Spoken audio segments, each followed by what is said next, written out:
লীগ এমন একটা দল যারা ভালো রাজনীতি কোনো সময় করে না, তারা প্রতিহিংসার রাজনীতিতেই বিশ্বাস করে। বাংলাদেশ জাতীয়তাবাদী দল মন অনেক বড়। আব্বা সবসময় বলতো রাজনীতি করতে হলে বুকের থেকে কলিজা বড় হতে হয়। আমি জানি আমার জাতীয়তাবাদী দলের ভাইয়েরা তাদের কলিজা অনেক বড়। তবে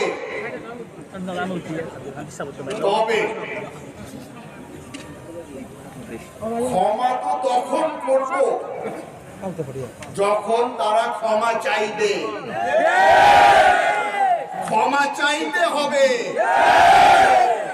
3 বছর আগে পোলো গ্রাউন্ডে আমি বলেছিলাম ক্ষমা করে দিব, তবে তাদের প্রতিটা শহীদের বাড়িতে গিয়ে ক্ষমা চাইতে হবে।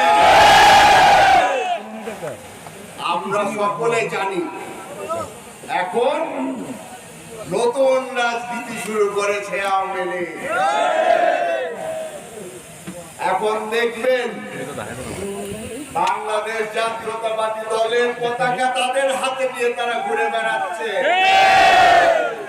রং বদলে গেছে, তবে আমরা তাদেরকে চিনি। রাঙ্গুনিয়ায় খালি দুটা সমস্যা, এক হচ্ছে মাদক, দ্বিতীয় হচ্ছে বালি। এই বালির ব্যবসার কারণে বাংলাদেশ জাতীয়তাবাদী দলের নাম খারাপ হচ্ছে। আমি আবেগে এসে বলেছিলাম এই বালির ব্যবসা বন্ধ করে দিবে।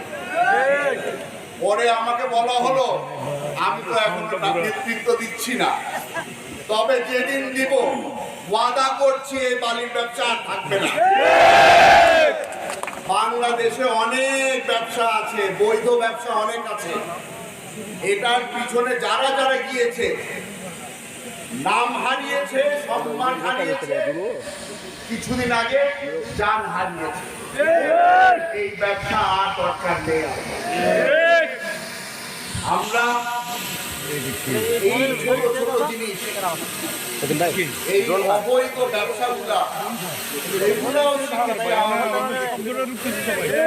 এতদিন ধরে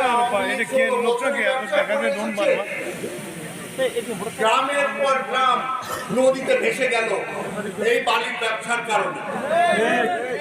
আর টাকা কামিয়েছে কে? এরশাদ মাহমুদ, হাসান মাহমুদ। মাহমুদের জ্বালায় তো আর বাঁচি না। আওয়ামী লীগ ঘোষণা দিয়েছে তারা কর্মসূচি করবে। ভাই, একটা ব্যানার ধরার জন্য 2 জন ব্যক্তি লাগে। আমরাও দেখতে চাই 2 জন আওয়ামী লীগ একসাথে কোথায় দাঁড়ায়। বহুদিন সহ্য করেছি আওয়ামী লীগের যন্ত্রণা, এখন আর সহ্য হয় না। এটা নতুন বাংলাদেশ, এটা তারেক রহমান সাহেবের বাংলাদেশ।